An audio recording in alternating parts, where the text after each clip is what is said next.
Hi, I want to share with you a little part about the aftermath of coming out with your abuse claims against your abusers, which for me were my parents, and what that looks like. My parents went on full defense mode.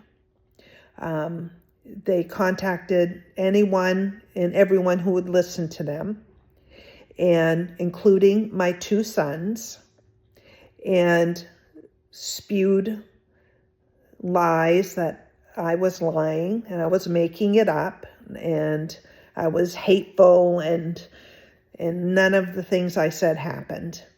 So you need to prepare yourself for your abusers to go on the attack. And for other people too, they may not want to believe you because it's too much. It's easier for them to believe one person is crazy than a multitude of people are abusers and were horrific people to their children or to their spouses or to anyone else. It's much easier to put all the blame on one person than to believe a horrible story.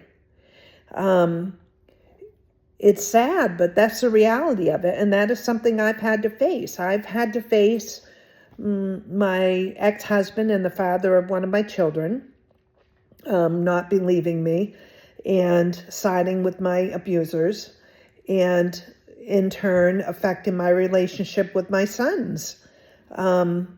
And this has also affected my relationship with my grandkids because my son has cut me out, the one that has kids, and I don't get to see my grandkids.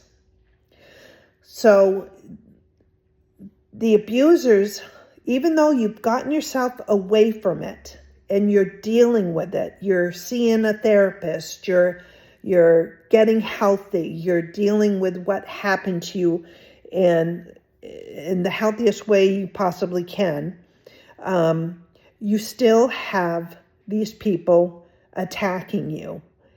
And there's nothing you can do about it. You know, you can yell your claims about the abuse and from the hilltops, and maybe no one is going to listen. There may be nobody who wants to know what happened, regardless of how much you want them to know and to believe you and to love you and to support you. You know, and that's what I faced. I mean, I faced estrangement from my two sons because they don't want to deal with that their grandparents are these monsters. It's easier to believe mom is a crazy person. And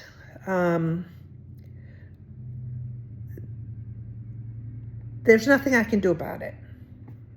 So that's the aftermath of coming out with your abuse claims. You're going to get a lot of pushback from people who just don't want that. They don't want that in their life. They don't want to have to deal with it. It's too much work. Like for my sons, it's too much work for them to believe what their mom is saying, because then it cuts out their grandparents because their grandparents are monsters, so they can't have a relationship with the monsters.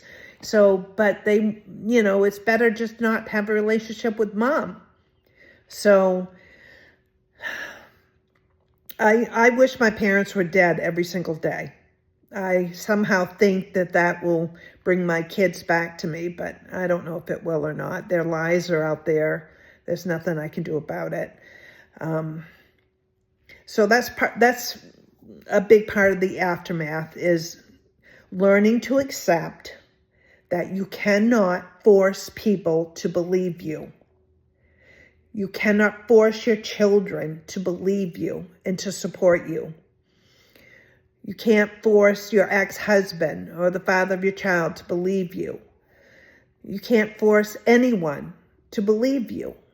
So it's up to you to believe yourself and hold strong and hold out hope that someday these people will believe you and will support you. And if they don't, well, they don't. You have to go on with life. You have to find reasons to be happy.